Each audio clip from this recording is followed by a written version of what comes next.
नमस्कार मित्रांनो, मी जयकुमार वाडी जाधवले वृत्त संचालक. तर मित्रांनो, आता 4 वाजलेले आहेत. तर आपल्या शहरामध्ये आता फिडिंगची वेळ झालेली. तर आपण आता पक्षींना खाद्य टाकणार आहे. तर खाद्य टाकण्यापूर्वी आपण जे सकाळी जे खाद्य दळलेलं असतं ते आपण कन्व्हेअरद्वारे आपल्या ट्रॉलीमध्ये आता ते लोड करून घेतलेलं आहे. लोड केल्यानंतर आता काय असतं माहिती का विषय, आता ह्या ट्रॉलीला आपण जसं पुश करतो ह्या ट्रॅकवर पुढे घालत असतो. या ट्रॅकवर जसे पुढे पुढे जाते तर ते खाद्य आपल्या ह्या ज्या फिडर असतं पक्ष्यांचं फिडर त्याच्यामध्ये पडत असतं. आता या ट्रॉलीमध्ये 3 गिअर असतात. म्हणजे प्रत्येक या गिअरचं फंक्शन काय असतं, हा 120 ग्रॅम खाद्य लागतो, हा 60 ग्रॅम खाद्य लागतो आणि हा 40 ग्रॅम खाद्य लागतो. आता पक्ष्याच्या गरजेनुसार आपण त्याला खाद्य लागत असतो. सहसा 40 ग्रॅम पक्षी हा 40 ग्रॅम खाद्य लेअरचा पक्षी तर आम्ही देत नाही. जास्तीत जास्त दिवसा फिडिंग राहिली तर 120 ग्रॅम आणि संध्याकाळच्या फिडिंगला 60 ग्रॅम असं खाद्य आपण असं वाटलेलं असतं. तर ही असते आपली शेड्यूल खाद्याची. तर या व्हिडिओमध्ये आम्ही ही ट्रॉली वर्क कशी करायचं मेकॅनिझम नेमकं असतं कसं ते आम्ही तुम्हाला या व्हिडिओमध्ये दाखवणार आहोत. बघू शकतात.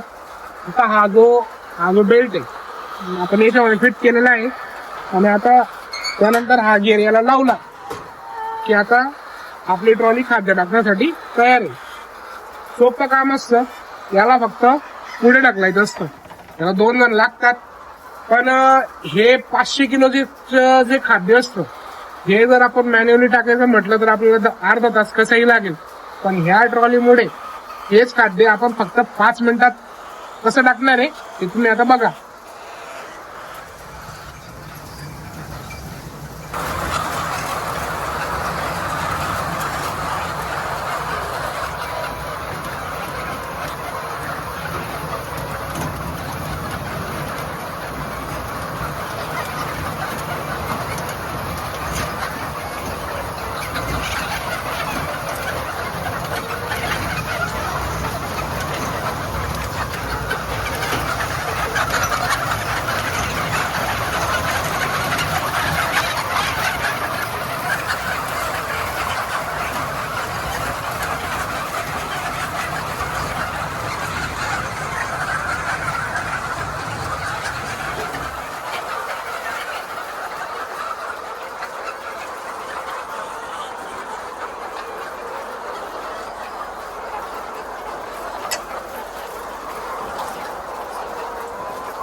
तर मित्रांनो बघू शकतात अशा प्रकारे आपण फिडिंग कम्प्लीट केलेली आहे. फिडिंग कम्प्लीट केल्यानंतर एकही पक्षीची मान तुम्हाला अशी वरती दिसणार नाही. सगळ्या कोंबड्या एक साथ ताजं जे फीड असतं ते खायला आता व्यस्त झालेले आहेत. तर मित्रांनो, तुम्हाला अशाच पोल्ट्रीशी रिगार्डिंग जर तुम्हाला व्हिडिओ पाहिजे असतील तर आपल्या या चॅनलला सबस्क्राईब करा. जास्तीत जास्त लोकांपर्यंत हा व्हिडिओ पोहोचवण्याचा प्रयत्न करा.